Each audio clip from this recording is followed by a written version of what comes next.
അങ്ങനെ കാശ്മീർ യാത്ര അങ്ങനെ അടിപൊളിയായിട്ട് പോയിക്കൊണ്ടിരിക്കുകയാണ്. പഴയ വീഡിയോ ഒക്കെ ആരെങ്കിലും കാണാൻ വിട്ടുപോയിട്ടുണ്ടെങ്കിൽ വീഡിയോ ഒക്കെ കാണാം. കാശ്മീരിൻ്റെ വിശേഷങ്ങളൊക്കെ ആയിട്ട് വീണ്ടും വന്നിട്ടുണ്ട്. അപ്പോൾ ഇന്ന് ഞങ്ങൾ പോകുന്ന ഒരു പുതിയ വാലിയിലേക്കാണ്. അപ്പോൾ ആ വാലിയിലേക്കുള്ള യാത്രയിലാണ് ഇപ്പോൾ. അപ്പോൾ തുടക്കത്തിൽ തന്നെ ഞാൻ പറഞ്ഞായിരുന്നു, ഇവിടെയുള്ളത് കൂടുതലും വാലികളാണ്, താഴ്വാരങ്ങൾ. അപ്പോൾ ചുറ്റും കുറേ കുന്നുകളുണ്ടാവും. അതിൻ്റെ നടുക്കായിട്ട് ഒരു നല്ലൊരു താഴ്വരയുണ്ടാവും. ആ താഴ്വരയിൽ നിറയെ പൂക്കളും അതേപോലെ തന്നെ പുല്ലൊക്കെ ആയിട്ട് നല്ല അടിപൊളി സ്ഥലമായിരിക്കും. അതേപോലെ ഉള്ള താഴ്വരകളാണ് ഇവിടെ കൂടുതലും ഉള്ളത്.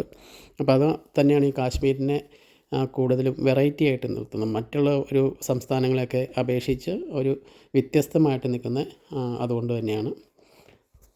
ഇതവിടേക്ക് പോകുന്നൊരു വഴിയാണ്. അപ്പോൾ സോണാമാർഗ് എന്നാണ് ഈ സ്ഥലത്തിൻ്റെ പേര്. ഇവിടെ കുറേ ടെൻ്റൊക്കെ ഉണ്ട്. നമുക്ക് താമസിക്കണം ഒക്കെ ഉണ്ടെങ്കിൽ ഇവിടെ ടെൻ്റൊക്കെ കിട്ടും.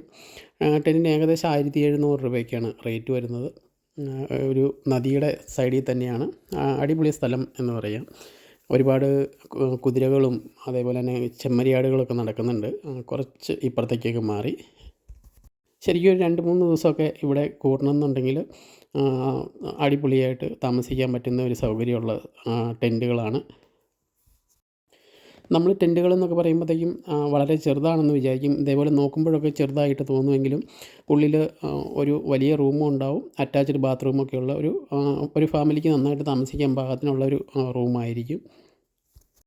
പിന്നെ വൈകുന്നേരം ഒക്കെ ആകുമ്പോഴത്തേക്കും തീയൊക്കെ കത്തിച്ച് അതേപോലെ തന്നെ പാട്ടും ഡാൻസൊക്കെ ആയിട്ട് നല്ല അടിപൊളി ഒരു ഫീലിംഗ് ആയിരിക്കും ഇവിടെയുള്ള ടെൻറ്റുകൾക്കൊക്കെ കിട്ടാറുള്ളത്. ഈ കാശ്മീർ തന്നെയല്ല, ഉത്തരാഖണ്ഡ് അതേപോലെ തന്നെ ഋഷികേശ് ഈ ഭാഗങ്ങളിലൊക്കെ ടെൻറ്റുകളുണ്ട്. അടിപൊളി ഫീലിംഗ് ആണ് അവിടെ കിട്ടാറുള്ളത്. പല സംസ്ഥാനങ്ങളിൽ നിന്ന് വരുന്ന ആളുകളൊക്കെ ആകുമ്പോഴത്തേക്കും നമുക്ക് അവരൊക്കെ ആയിട്ടൊരു അറ്റാച്ച്മെൻറ്റ് വരാനും അതേപോലെ തന്നെ അവരവരുടെ സംസ്ഥാനങ്ങളിലെയൊക്കെ ഓരോരോ കാര്യങ്ങളൊക്കെ പറഞ്ഞ് അങ്ങനെ സമയം പോകുന്നത് അറിയത്തേയില്ല. ഒരു ടെൻറ്റിൻ്റെ ഫീലിംഗ് എന്ന് പറഞ്ഞു കഴിഞ്ഞാൽ നമ്മുടെ നാട്ടിലെ പോലെയല്ല, വേറൊരു സംസ്ഥാനത്താകുമ്പോഴത്തേക്കും നമുക്കതൊരു പ്രത്യേക ഫീലിംഗ് കിട്ടും. പിന്നെ കാശ്മീർ യാത്രയിൽ എനിക്ക് കൂടുതലും ഇഷ്ടപ്പെട്ട കുറേ കുതിരകളൊക്കെ ഇതേപോലെ പുല്ലൊക്കെ മേയാനായിട്ട് നടക്കുന്നുണ്ട്. അതേപോലെ തന്നെ ഒരുപാട് ചെമ്മരിയാടൊക്കെ ഉണ്ട്. പിന്നെ വീതിയൊക്കെ കുറച്ച് കുറവുള്ള വഴിയാണ്. പക്ഷേ തന്നെയാണെങ്കിലും നമുക്ക് നല്ല സേഫായിട്ട് പോകാൻ പറ്റും. ഒരുപാട് കുഴികളോ അല്ലെങ്കിൽ ഡേഞ്ചറസ് ആയിട്ടുള്ള അല്ലെങ്കിൽ നമ്മളെ പേടിപ്പിക്കുന്ന രീതിയിലുള്ള വഴികളൊന്നുമല്ല. അപ്പോൾ നമുക്ക് ഈസി ആയിട്ട് തന്നെ പോകാൻ പറ്റും. പിന്നെ നമ്മൾ നോക്കുമ്പോൾ ആ കുന്നിൻ്റെയൊക്കെ താഴ്വരകളിൽ കൂടി ഈ കുതിരകളൊക്കെ നടക്കുന്നുണ്ട്. കുതിരകളൊക്കെ പുല്ലൊക്കെ തിന്ന് നടക്കുന്നുണ്ട്. അപ്പോൾ നമ്മൾ കുറേ ഫോട്ടോയൊക്കെ എടുത്തിട്ടുണ്ട്. അപ്പോൾ ഞാൻ വരും ദിവസങ്ങളിൽ ഫോട്ടോയൊക്കെ ഇതിനകത്ത് ഉൾപ്പെടുത്താം. ഇന്നത്തെ ദിവസം ഇതേപോലെ വീഡിയോകൾ മാത്രമേ ഉള്ളൂ ഇങ്ങോട്ടേക്ക് പോകുന്ന വഴിയുടെ. നമ്മൾ ഈ ലെഫ്റ്റ് സൈഡ് നോക്കുമ്പോഴും ഒരു കുതിര ഇവിടെ നിൽക്കുന്നുണ്ട്. ഇതേപോലെ തന്നെ ഒരുപാട് കുതിരകൾ അവിടെ ഇവിടെയൊക്കെ ആയിട്ട് നിൽക്കുന്നുണ്ട്. പിന്നെ റൈറ്റ് സൈഡിലേക്ക് നോക്കുകയാണെങ്കിൽ ഇത് ഒരു അടിപൊളി ഒരു നദിയാണ്. ഒരു ചെറിയ നദിയാണെന്നുണ്ടെങ്കിലും നല്ല സൗണ്ടുണ്ട്. അതേപോലെ തന്നെ നമ്മളവിടെ ഇറങ്ങി നിൽക്കുമ്പോഴത്തേക്കൊക്കെ ഒരു നല്ല തണുത്ത കാറ്റും അതേപോലെ നദിയുടെ സൗണ്ട് എല്ലാം കൂടെ ആകുമ്പോഴത്തേക്കും ഒരു പ്രത്യേക ഫീലിംഗാണ് നമുക്ക് കിട്ടുന്നത്. അത് ഒരുപാട് ചെറിയ ചെറിയ ടെൻറ്റുകളൊക്കെ ഉണ്ട് ഇവിടെ. ഈ കാശ്മീർ യാത്രയിലൊക്കെ ചെറിയ ചെറിയ ബൈക്ക് യാത്രക്കാരൊക്കെ പോകുന്നുണ്ട്. അപ്പോൾ അവരൊക്കെ ഇതേപോലെയുള്ള ടെൻറ്റുകൾ കയ്യിൽ തന്നെ കരുതിയിട്ടുണ്ടാവും. ഇതൊക്കെ തീരെ ചെറിയ ടെൻറ്റുകളാണ്. അപ്പോൾ നമുക്ക് ജസ്റ്റ് ഒന്ന് കിടക്കാനൊക്കെയാണ് മാത്രമാണ് ഇതിനകത്ത് പറ്റുകയുള്ളൂ. അപ്പോൾ ബൈക്ക് യാത്രക്കാർ കൂടുതലും ആശ്രയിക്കുന്നത് ഇതേപോലെയുള്ള ടെൻറ്റുകളാണ്.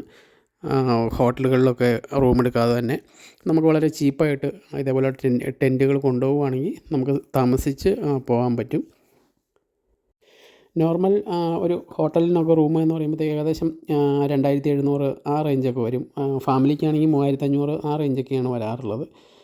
ഉത്തരാഖണ്ഡ് യാത്രയിൽ തന്നെ ഞാൻ ഉത്തരാഖണ്ഡിലൊക്കെ ആദ്യമേ പോയിക്കൊണ്ടിരുന്നപ്പോൾ 350 രൂപയ്ക്കൊക്കെ സിംഗിൾ റൂം കിട്ടുമായിരുന്നു തുടക്കത്തിലൊക്കെ. പക്ഷേ ഇപ്പോഴൊക്കെ അത് 750 രൂപ അല്ലെങ്കിൽ 1000 രൂപ ആ രീതിയിലേക്ക് അവരൊക്കെ ചോദിച്ചു തുടങ്ങി. ഞാൻ ഈ ട്രിപ്പ് തിരഞ്ഞെടുക്കുന്നതിന് മുന്നേ ഫ്രണ്ട്സിനോടൊക്കെ തിരക്കിയായിരുന്നു. അപ്പോൾ ഇതേ റൂട്ടൊക്കെ പോയിട്ടുള്ള ഒരുപാട് കൂട്ടുകാരുണ്ട്. അപ്പോൾ അവരൊക്കെ ആദ്യമേ തന്നെ പറഞ്ഞായിരുന്നു തുടക്കത്തിലൊക്കെ ചാർജ് കുറവായിരുന്നു. പക്ഷേ ഇപ്പോഴൊക്കെ റൂമിനൊക്കെ ഭയങ്കര ചാർജായി തുടങ്ങി. അതേപോലെ തന്നെ സിംഗിളായിട്ട് പോകുമ്പോൾ വളരെ ബുദ്ധിമുട്ടാണ് നമുക്ക് റൂം കിട്ടണമെന്നുണ്ടെങ്കിൽ. ഞങ്ങൾ പിന്നെ 4-5 പേരുള്ളത് കൊണ്ട് തന്നെ റൂമിനൊന്നും വലിയ പ്രോബ്ലംസ് ഒന്നും ഉണ്ടായില്ല. 2 റൂമിനകത്ത് ഞങ്ങൾക്ക് 5 പേർക്ക് ഈസി ആയിട്ട് താമസിക്കാൻ പറ്റുമായിരുന്നു. എങ്കിൽ തന്നെയാണെങ്കിലും കൂടുതലും ബൈക്ക് യാത്രക്കാരൊക്കെ ഒറ്റയ്ക്ക് പോകുമ്പോഴത്തേക്കും കൂടുതലും ടെൻറ്റുകളാണ് ആശ്രയിക്കാറുള്ളത്. ടെൻറ്റിൻ്റെ ഒരു ഫീലിംഗ് എന്ന് പറയുന്ന ഒരു പ്രത്യേക ഫീലിംഗ് തന്നെയാണ്. വേറെ ഏതെങ്കിലും സംസ്ഥാനത്തു നിന്നൊക്കെ ആളുകൾ വന്നിട്ടുണ്ട്, ബൈക്ക് യാത്രക്കാരൊക്കെ ഉണ്ടെന്നുണ്ടെങ്കിൽ ഒരേ സ്ഥലത്ത് തന്നെയാണ് ടെൻ്റ് അടിക്കാറുള്ളത്. അപ്പോൾ അടുത്തടുത്ത് ടെൻറ്റുകൾ വരുമ്പോൾ നമ്മുടെ സംസ്ഥാനങ്ങളിലെ കാര്യങ്ങളും അതേപോലെയുള്ള നാട്ടിലെ ഓരോരോ കാര്യങ്ങളൊക്കെ പറയുമ്പോൾ അവരും അതേപോലെയുള്ള കാര്യങ്ങൾ പങ്കുവയ്ക്കും. പിന്നെ ഫുഡൊക്കെ ആണെന്നുണ്ടെങ്കിലും ഷെയർ ചെയ്തിട്ട് തന്നെയാണ് കഴിക്കുന്നത്. അപ്പം നമ്മളറിയത്തില്ലാത്ത ഒരാളുടെ കൂടെ അങ്ങനെ ഒരു രാത്രിയൊക്കെ സംസാരിച്ചൊക്കെ ഇരിക്കുക എന്ന് പറയുന്നത് തന്നെ ഒരു പ്രത്യേക ഫീലിംഗ് തന്നെയാണ്. അപ്പോൾ അങ്ങനെ ഒരുപാട് സ്ഥലങ്ങളിൽ ഞാൻ താമസിച്ചിട്ടുണ്ട്. നമ്മളറിയത്തില്ലാത്ത ഒരുപാട് ആളുകളൊക്കെ ആയിട്ട് സംസാരിക്കുമ്പോഴത്തേക്കും ചിലരൊക്കെ ഉണ്ട് നമ്മുടെ കേരളത്തിലേക്ക് വരാൻ തന്നെ അവർ തയ്യാറാകുന്നവർ. നമ്മൾ നമ്പറൊക്കെ വാങ്ങിച്ചുകൊണ്ട് പോകും. പിന്നെ എപ്പോഴെങ്കിലുമൊക്കെ അങ്ങോട്ടേക്ക് ബൈക്കിന് തന്നെ വരാനായിട്ട് അവർ തയ്യാറാകുന്നവർ. അപ്പോൾ ഒരുപാട് ആളുകൾ കേരളത്തിലേക്കൊക്കെ വന്നിട്ടുമുണ്ട് ഇതേപോലെ തന്നെ ബൈക്ക് യാത്രയിൽ. പിന്നെ ഇതാ ലെഫ്റ്റ് സൈഡിലേക്ക് നോക്കിക്കഴിഞ്ഞാൽ ഒരു അടിപൊളി ഒരു കുന്നുണ്ട്. നിറയെ മരങ്ങളൊക്കെ ഉണ്ട്. പക്ഷേ എന്താ പറയുന്നത്, കോടമഞ്ഞൊക്കെ ആയിട്ട് ഉള്ള ഒരു കുന്നാണ്. നമുക്ക് അകലേന്ന് കാണാനായിട്ട് നല്ല രസമാണ്. പിന്നെ നമ്മൾ ആദ്യമേ കണ്ട ആ ഹെലിപ്പാഡ് അതിൻ്റെ തൊട്ട് താഴെ തന്നെയാണ്. ഇവിടുന്ന് നോക്കുമ്പം ചെറുതായിട്ട് ഹെലികോപ്റ്റർ അങ്ങോട്ടേക്കും ഇങ്ങോട്ടേക്കൊക്കെ പോകുന്നത് കാണാൻ പറ്റുന്നുണ്ട്. പക്ഷേ ഈ വീഡിയോയ്ക്കകത്ത് ഒരു പക്ഷേ ക്ലിയർ ആയിരിക്കത്തില്ല. ചെറുതായിട്ട് അങ്ങോട്ടേക്കും ഇങ്ങോട്ടേക്കൊക്കെ പോകുന്നത് കാണുന്നുണ്ട്. പിന്നെ വഴികൾ വലിയ കുണ്ടും കുഴിയൊന്നും ഇല്ലാത്തതുകൊണ്ട് തന്നെ നമുക്ക് നല്ല അടിപൊളിയായിട്ട് പോകാൻ പറ്റുന്നുണ്ട്. അതേപോലെ തന്നെ വളരെ ട്രാഫിക് ഇങ്ങോട്ടേക്ക് കുറവായിട്ട് തോന്നുന്നുണ്ട്. വണ്ടികളുടെ എണ്ണം തീരെ കുറവാണ്. ലെഫ്റ്റ് സൈഡിലെ കുന്ന് വളരെ മനോഹരമാണ്. അതേപോലെ തന്നെ ഞാൻ കുറേ ഫോട്ടോയൊക്കെ എടുത്തിട്ടുണ്ട്. വരും ദിവസങ്ങളിൽ കുന്നിൻ്റെയൊക്കെ ഫോട്ടോയൊക്കെ ഇടാം.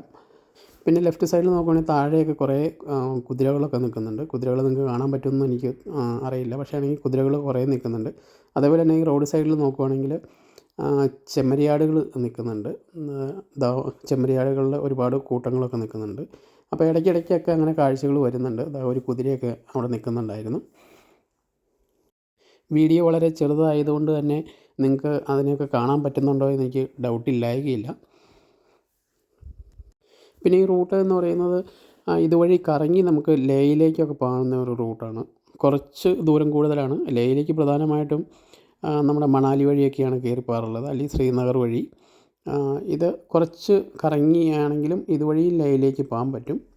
ഇതുവഴി നേരെ ശ്രീനഗറിലേക്ക് പോയി അവിടുന്ന് ലേയിലേക്കുള്ള ഒരു റൂട്ടാണ് ഇവിടെ കാണിക്കുന്നത്. പിന്നെ ഇവിടെ കൂടുതലും സാധനങ്ങളൊക്കെ കൊണ്ടുപോകുന്ന ഒരു ട്രാക്ടറാണ് ഈ വണ്ടിയുടെ തൊട്ട് ഫ്രണ്ടിലായിട്ട് പോകുന്നുണ്ട്. അപ്പോൾ അവരത് വഴി ഫുള്ളായിട്ട് നിറഞ്ഞിങ്ങനെ പോയിക്കൊണ്ടിരിക്കുകയാണ്. നമുക്ക് ഓവർടേക്ക് ചെയ്യാനുള്ള സ്പേസ് കാണുന്നില്ല. ഇവിടെ കുറച്ച് സ്ഥലം കിട്ടിയിട്ടുണ്ട്. അപ്പോൾ നമുക്ക് ഓവർടേക്ക് ചെയ്യാൻ പറ്റും. പിന്നെ ലെഫ്റ്റ് സൈഡിൽ നല്ല ഒരു കുന്നുണ്ട്. അപ്പോൾ ഒരുപാട് കുന്നുകളുണ്ട്. നമുക്ക് ഓരോന്ന് കഴിയും തോറും വളരെ മനോഹരമായിട്ടുള്ള വേറെ വേറെ കുന്നുകൾ ഇങ്ങനെ കയറി വരുന്നുണ്ട്. പിന്നെ ഇടയ്ക്കിടയ്ക്ക് ഒരേ ബൈക്ക് യാത്രക്കാരൊക്കെ പോകുന്നുണ്ട്. ചെറുതായിട്ട് മഴ ചാറുന്നുണ്ട്. വളരെ മനോഹരമായിട്ടുള്ള ഒരു ഫീലിംഗ് തന്നെയാണ് ഇവിടെ കിട്ടുന്നത്. നല്ല ഫ്രഷായിട്ടുള്ള എയറാണ്. പ്രധാനമായിട്ടും അതാണ് പറയേണ്ടത്. ഫ്രഷായിട്ടുള്ള ഒരു എയറാണ്. അപ്പോൾ ഒരു അറ്റ്മോസ്ഫിയർ തന്നെ നല്ലതായതുകൊണ്ട് നമുക്ക് യാത്രകൾ ഒരിക്കലും മടുപ്പിക്കത്തില്ല. അത്രയ്ക്കൊരു ഫീലിംഗ് കിട്ടുന്നുണ്ട്. പിന്നെ കുന്നിൻ്റെ മുകളിൽ നിന്നൊക്കെ കോടമഞ്ഞ് ഇറങ്ങി വരുന്നതൊക്കെ കാണാനായിട്ട് നല്ല രസമുണ്ട്. ഒരു പക്ഷേ മഞ്ഞുകാലമായി തുടങ്ങിക്കഴിഞ്ഞാൽ നമുക്ക് ഈ ഒരു ഫീലിംഗ് കിട്ടില്ല. ഈ പച്ചപ്പ് എന്ന് പറയുന്ന സ്ഥലമൊന്നും കാണാൻ പറ്റില്ല. മഞ്ഞ് ചാടി ഫുള്ളായിട്ട് ഈ പച്ച പുല്ലൊക്കെ നശിച്ചു പോയിട്ടുണ്ടാവും. ഇതൊക്കെ ഉണങ്ങിപ്പോയിട്ടുണ്ടാവും മഞ്ഞ് ചാടി കഴിയുമ്പോൾ. ഒരു ഹെലിപ്പാഡിൻ്റെ കാര്യം പറഞ്ഞു. ഹെലികോപ്റ്റർ അതുവഴി ഇങ്ങനെ പോകുന്നുണ്ട്. അപ്പോൾ നമ്മൾ ഹെലിപ്പാഡ് കുറച്ച് അകലേന്ന് നമുക്ക് ഇവിടുന്ന് കാണാൻ പറ്റും. കുറച്ച് മുകളിലായിട്ട് ആദ്യമേ നമ്മൾ വന്ന് നിന്ന് ആ റോഡ് സൈഡ് ആണ് താഴെ കാണുന്നത്. നമ്മൾ ആ കാണുന്ന വഴിയാണ് കയറി വന്നത്. ഇവിടെ നിന്ന് നോക്കുമ്പോഴേ ആ വഴി കാണാൻ പറ്റുന്നുണ്ട്. പിന്നെ അതേപോലെ തന്നെ ഹെലികോപ്റ്റർ ആണെങ്കിലും 1-2 അവിടേക്കും ഇവിടേക്കൊക്കെ ആയിട്ട് പോകുന്നുണ്ട്. സൗണ്ട് അത് കേൾക്കുമ്പോൾ തന്നെ നമുക്ക് മനസ്സിലാവും ഹെലികോപ്റ്റർ വരുന്നുണ്ടെന്ന്. തീരെ ചെറിയ ഹെലികോപ്റ്ററാണ്. അതുകൊണ്ട് തന്നെ വീഡിയോയ്ക്കകത്ത് കാണാൻ പറ്റുന്നത് 2 പേര് പോകുന്ന ടൈപ്പുള്ള ഹെലികോപ്റ്ററുകളാണെന്ന് തോന്നുന്നു. 2 അതേ 3 പേരാണോ എന്ന് സംശയമുണ്ട്. തീരെ ചെറിയ ഹെലികോപ്റ്ററുകളാണ്. ഇത് ആർമിയുടെ ഹെലികോപ്റ്റർ അല്ല, പ്രൈവറ്റായിട്ടുള്ള ഹെലികോപ്റ്ററാണ്. അമർനാഥ് യാത്രയിലൊക്കെ പോകാനായിട്ട് അതേപോലെ 2 പേര് അല്ലെങ്കിൽ 3 പേര് മാത്രം കയറിപ്പോകാൻ പറ്റുന്ന ഹെലികോപ്റ്ററുകളാണ്. 2700 രൂപ ഏകദേശം ആ റേഞ്ചൊക്കെയാണ് വാങ്ങിക്കുന്നതെന്നാണ് പറഞ്ഞത്. അത് കഴിഞ്ഞ വീഡിയോയ്ക്കകത്ത് ഞാൻ പറഞ്ഞായിരുന്നു. ഇതുപോലുള്ള സ്ഥലങ്ങളിലൊക്കെ വന്നു കഴിഞ്ഞാൽ പ്രധാനമായിട്ടും നമ്മൾ ബൈക്കിനൊക്കെയാണെന്നുണ്ടെങ്കിൽ ഈ ഫുള്ളായിട്ടുള്ള വീഡിയോ കണ്ടു പോകാൻ പറ്റും. എന്താ ബൈക്ക് യാത്രക്കാരൊക്കെ ഒരുപാട് പോകുന്നുണ്ട്. ബൈക്കാണ് എപ്പോഴും ഇതേപോലുള്ള യാത്രയ്ക്കകത്ത് ഒരു പ്രത്യേക ഫീലിംഗ് ആയിരിക്കും നമ്മൾ പോകാനായിട്ട്. കുറച്ച് ആളുകൾ കൂടിയുണ്ട് എന്നുണ്ടെങ്കിൽ അടിപൊളിയാക്കി പോകാൻ പറ്റും. ഒറ്റയ്ക്കാണെന്നുണ്ടെങ്കിൽ സോളോ ഒരു ട്രിപ്പ് എന്ന് പറയുന്നത് മനോഹരമായിട്ട് തന്നെ ഇതിലൂടെ പോകാൻ പറ്റുമെന്നാണ് എനിക്ക് തോന്നുന്നത്. ഇതൊക്കെ പുതിയ റോഡുകളാണ് ഉണ്ടാക്കിയിരിക്കുന്നത്. ലെഫ്റ്റ് സൈഡിൽ തന്നെ നോക്കിയാൽ അറിയാൻ പറ്റും, മണ്ണൊക്കെ പുതുതായിട്ട് മാറ്റി എടുത്തിരിക്കുന്നതാണ്. അതേപോലെ തന്നെ റോഡാണെങ്കിലും നല്ല റോഡാണ്. വലിയ കുഴികളൊന്നും ഇല്ലാത്ത രീതിയിൽ പുതുതായിട്ട് പണി കഴിപ്പിച്ച റോഡുകളാണ്. ചെറിയൊരു ഇറക്കമാണ് ഇനി വരുന്നത്. ലെഫ്റ്റ് സൈഡിലെ ഒരു കുന്ന് അത് ഒരു പ്രത്യേക ഫീലിംഗ് നമുക്ക് തരുന്നുണ്ട്. ഇപ്പം നേരെ പോകുന്ന ഒരു വാലിയിലേക്കാണ്, ഒരു താഴ്വര. ഇപ്പോൾ ഒരുപാട് താഴ്വരകളുണ്ട് എന്ന് ഞാൻ പറഞ്ഞു. അപ്പോൾ അതിലൊരു താഴ്വര കാണാനായിട്ടാണ് ഇപ്പോൾ പോകുന്നത്. ആ ഒരു യാത്രയിലാണ്. ചെറിയൊരു ഇറക്കം വന്നു കഴിഞ്ഞപ്പോഴത്തേക്കും നമുക്ക് ആ കുന്നിൻ്റെ കുറച്ചും കൂടി അടുത്തുള്ള ഒരു വ്യൂ ആയിട്ട് കാണാൻ പറ്റുന്നുണ്ട്. ചെറിയ ചെറിയ പുല്ലൊക്കെ തിന്ന് കുതിരകളൊക്കെ അതിൽ കൂടി നടക്കുന്നുണ്ട്. അപ്പോൾ കുതിരകളെയൊന്നും നമുക്ക് അത്രയ്ക്ക് അടുത്തായിട്ട് കാണാൻ പറ്റുന്നില്ല. എങ്കിലും കുതിരകൾ അവിടെ നിൽക്കുന്നത് കാണാനായിട്ട് നേരെ നോക്കുമ്പോഴത്തേക്കും നമുക്ക് കാണാൻ പറ്റുന്നുണ്ട്. ക്യാമറ ആയതുകൊണ്ടായിരിക്കും ഒരു പക്ഷേ ആ വ്യൂ ഒന്നും അത്ര ക്ലിയറായിട്ട് നമുക്ക് കിട്ടുന്നില്ല. അപ്പോൾ ഇത്രയും യാത്രയിലൊക്കെ കുറേ ആർമിക്കാരും അവരൊക്കെ ഉണ്ടായിരുന്നു, ചെക്കിങ്ങും അങ്ങനെയൊക്കെ ആയിട്ട്. പക്ഷേ ആണെന്നുണ്ടെങ്കിൽ ഈ സ്ഥലങ്ങളിലേക്കൊക്കെ ടൂറിസ്റ്റ് ഏരിയയൊക്കെ ആയതുകൊണ്ടായിരിക്കും ഒരു പക്ഷേ ആർമിക്കാരുടെയൊക്കെ എണ്ണം തീരെ കുറവാണ്. അതേപോലെ തന്നെ ചെക്കിങ്ങോ അങ്ങനത്തെ കാര്യങ്ങളൊന്നുമില്ല. പിന്നെ പൊതുവേ വണ്ടികളുടെയൊക്കെ എണ്ണം കുറവാണ്. അതേപോലെ തന്നെ ആളുകളുടെയൊക്കെ എണ്ണം കുറവാണ്. നോർമലി ഒരു സ്ഥലത്ത് നമ്മൾ പോകുമ്പോൾ അറിയാൻ പറ്റും, കുറച്ച് ക്രൗഡഡൊക്കെ ആയിട്ടുള്ള സ്ഥലങ്ങളൊക്കെയാണ് വരാറുള്ളത്. പക്ഷേ ആണെങ്കിൽ ഇവിടെ തീരെ തിരക്ക് കുറവാണ് എന്ന് തന്നെ പറയാൻ പറ്റും. പിന്നെ ഇവിടുത്തെ ലോക്കൽ ആളുകൾ അവരുടെ എണ്ണം കുറവാണ് ഈ ഭാഗങ്ങളിലേക്കൊക്കെ. ഇതൊക്കെ പുതിയ പുതിയ റോഡുകൾ ഉണ്ടാക്കിയതാണെന്ന് തോന്നുന്നു. ഈ ലെഫ്റ്റ് സൈഡിൽ മണ്ണൊക്കെ കാണുമ്പോൾ തന്നെ അറിയാൻ പറ്റുന്നുണ്ട് പുതുതായിട്ട് റോഡ് പണിതാണ്. ആ ഒരു ഫീലിംഗ് കിട്ടുന്നുണ്ട്. ഇതാ ലെഫ്റ്റ് സൈഡിലാണെങ്കിലും കുറേ മെറ്റലൊക്കെ ഇറക്കിയിട്ടുണ്ട് റോഡ് പണിക്ക് വേണ്ടിയിട്ടുള്ളത്. ഒരു പക്ഷേ ഇത് ഒരു പുതിയ റോഡ് ഇതുവഴി നിർമ്മിച്ചതായിരിക്കും. അതുകൊണ്ടായിരിക്കും ഒരു പക്ഷേ തിരക്ക് കുറവ്. നമ്മൾ ആ സോണാമാർഗ് അതുവഴി വന്നു കഴിഞ്ഞപ്പോൾ തന്നെ കണ്ടായിരുന്നു റോഡ് ബ്ലോക്കായിട്ട് കിടക്കുന്നത്. എന്താ ഒരു ഹെലികോപ്റ്റർ അങ്ങ് പറന്നു പോകുന്നുണ്ട്. ഇതാ ഇവിടേക്കൊക്കെ റോഡ് ഇത്തിരി മോശമാണ്, എങ്കിലും വലിയ കുഴപ്പമൊന്നും പറയാനില്ല. ഇവിടെ ഓരോ സ്ഥലങ്ങളിലേക്ക് പോകുന്ന ബോർഡൊക്കെ വെച്ചിട്ടുണ്ട്, സൈൻ ബോർഡൊക്കെ വെച്ചിട്ടുണ്ട്. ഒരുപാട് വണ്ടികളൊന്നുമില്ലെങ്കിലും 1-2 വണ്ടികൾ മാത്രമാണ് പോകുന്നത് ഇതുവരെ കണ്ടുള്ളൂ. ഒരുപാട് ട്രാഫിക് ബ്ലോക്കായിട്ടൊന്നും കിടക്കേണ്ട വന്നില്ല. അപ്പോൾ എൻ്റെ കഴിഞ്ഞ വീഡിയോ നിങ്ങളെല്ലാവരും കണ്ടിട്ടുണ്ട് എന്ന് വിചാരിക്കുന്നു. അപ്പോൾ ആരെങ്കിലും കാണാൻ വിട്ടുപോയിട്ടുണ്ടെന്നുണ്ടെങ്കിൽ കഴിഞ്ഞ വീഡിയോ ഒക്കെ കാണുക. കാശ്മീരിലേക്കുള്ള യാത്രയിൽ ഇതേപോലെയുള്ള റോഡുകളൊക്കെ ഒരുപാട് ഉണ്ട്. അപ്പോൾ അതെല്ലാം ഞാൻ കുറേയൊക്കെ ഷൂട്ട് ചെയ്ത് വീഡിയോ ആക്കി ഇട്ടിട്ടുണ്ട്. അപ്പോൾ യാത്രകളെ ഇഷ്ടപ്പെടുന്ന ഒരാളാണ് നിങ്ങളെന്നുണ്ടെങ്കിൽ ആ വീഡിയോ ഒക്കെ കാണുക. അതേപോലെ കാശ്മീരിലെ നല്ല നല്ല സ്ഥലങ്ങൾ ഏതെങ്കിലുമൊക്കെ ഉണ്ടെന്നുണ്ടെങ്കിൽ അതൊക്കെ മെൻഷൻ ചെയ്യുക. അതേപോലെ തന്നെ എൻ്റെ വീഡിയോയ്ക്കകത്ത് എന്തെങ്കിലുമൊക്കെ നിങ്ങൾക്ക് പോരായ്മ തോന്നിയിട്ടുണ്ടെങ്കിൽ അതൊക്കെ കമൻ്റായിട്ട് നിങ്ങൾ രേഖപ്പെടുത്തുക.